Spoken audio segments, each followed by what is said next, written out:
Hi, I promised a video of this 1969 Alfa Romeo Mark 1 1750 GTV that's currently on eBay for sale. My name is Craig and it's an original plate, so you can imagine a great attraction to the vehicle. However, that wasn't what sold it to me. It's a survivor. It is actually a car that it's just too good to let sit in a now, as life moves on, boxes and cardboard boxes of household stuff. It needs a home, and my dream of making a beautiful either restored original or a GTAM replica has since now gone.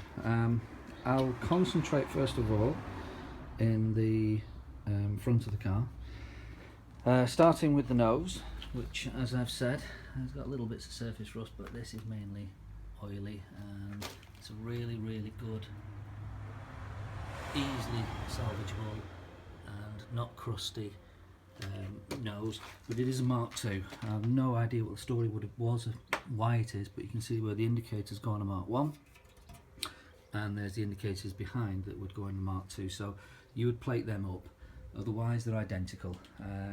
This particular wing has also got a hole for a Mark II wing, so my suspicion is it's had a Mark II front end and wing due to some altercation with either a gate post or another car or whatever. However, there is no structural or noticeable damage to the car in any other way, so it must have been very superficial a long time ago. And if I show you, obviously these are the inner wings, very original. You can see I have nothing to hide. There's the chassis number of the actual car if you want to check it out. And then behind here, everywhere you can see, it's nice and dry in the original beige Carver colour all the way down. Some surface rusting at the back there, but nothing, no plates. There is actually, as I can detect, apart from this front wing being put on and this front nose, there is actually no sign of any butchering or even metalwork done on this car previously, apart from one wheel arch. I'll start again on this side. This is an original wing. The wheel arches are fantastic, and if you can see underneath, that is where the front A post, that's where the mess is on the front A post. The back of it is great. The inner parts of the whole wing are all strong, structurally sound, and the inside of here is too. Onto the front, this is at the base of the front wing, at the front A pillar. It's crusty at the bottom, but you can still see the original 3 holes there. That's not been messed with, and it doesn't appear to have had any repair section when you look inside as well. Sills, outer sills, inner sills, and mid sill on this driver's side.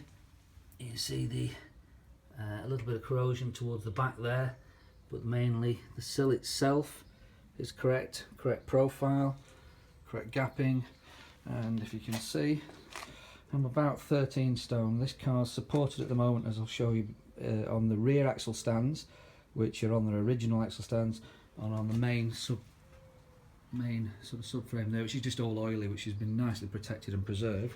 But if I just get on this sill, it doesn't even creak. I can jump up and down, bang it as hard as I want, and show you it's rock solid all the way inside, as far as that's concerned as well. Now the inside of the front pan has got that hole, and that's obviously where the jacking point has had, well, it's gone to lunch, hasn't it, really? But everywhere else on the floor pan is totally original. Totally original. I mean, you know, you could obviously put a whole floor pan in, but if you're going to get a repair put floor pan, you could just do the front half section, keeping the rest of the car totally original. It's up to you. And in the rear, again, totally original, and the only part is just around there, because everywhere else, and this is actually a flat piece of metal on one of these, so if you just made a section of metal all the way around there flat and cut that hole in and nicely put that in place, there is no real need to do the rear pans at all.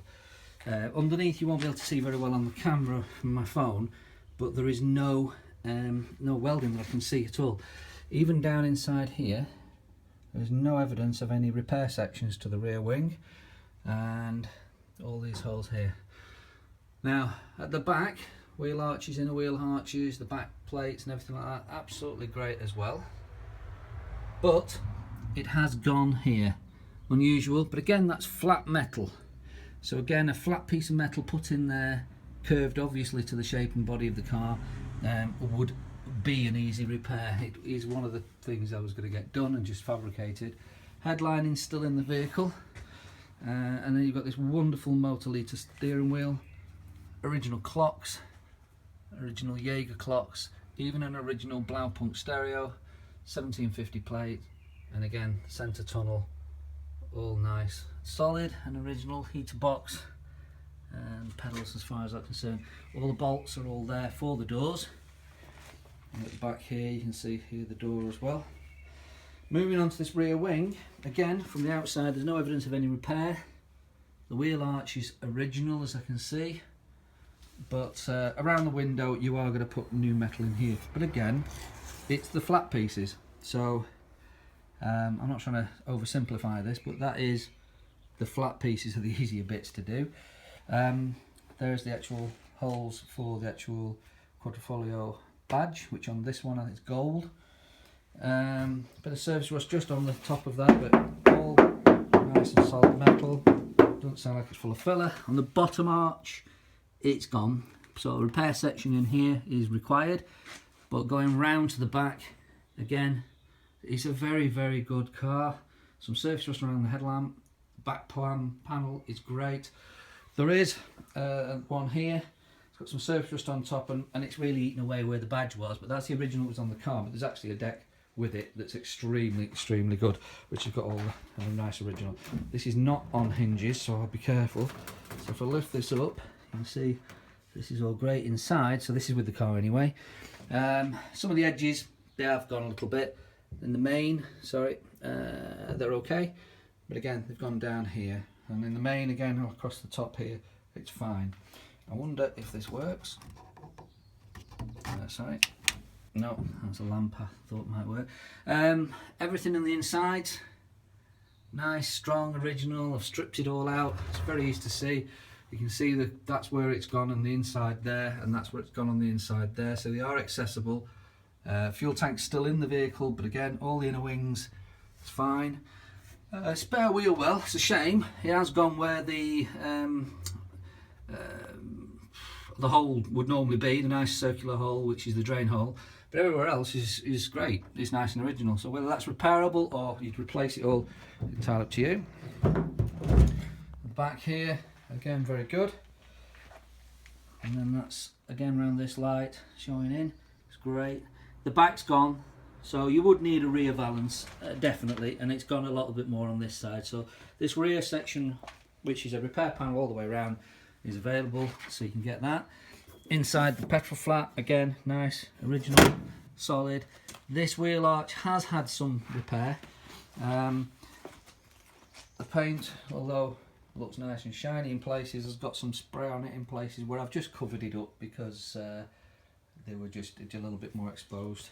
Again, in the inside here, it's all great, but in here you can't see it, but maybe you can. There's just a little bit of a plate of metal there where it's just showing where it's had a repair, but there is no repair down the bottom. You know, where the bottom bit here, there is no repair to this. That looks original. From this side, the floor pan at the rear looks the same, so it is just again that flat piece in there, but again everything else is solid. And if I do the same on this side, there's not even any creaking. I can just stamp on it as much as I want. The sill, again, correct profile, correct lines, some surface rust, but certainly, you know, if you're going to do anything, you'd probably just take that off for absolute best measure, but it does look great. This is all just surplus glue and things like that, but even the holes for the screws haven't rotted away. Again, the A-post, great again, screws all in. A lot of this work looks worse than it is because it's glue. But again, coming forward onto this front pan, footwell, great. Again, it's all glue, it's not rusty, that's all solid. Show it, yeah. But in this front corner is where it's gone, and there's the actual evidence of the old jacking point there. So again, a repairable front section on that. Front A-post here has gone, I've poked through the hole to make sure. And again, inside the arch, very dry, very solid. And it's just evident, not as bad on this side, but all great. I was just going to acid dip it, to be fair, and be left with a great start shell. It is a 1969. It is the car that they made the GTAMs out of originally.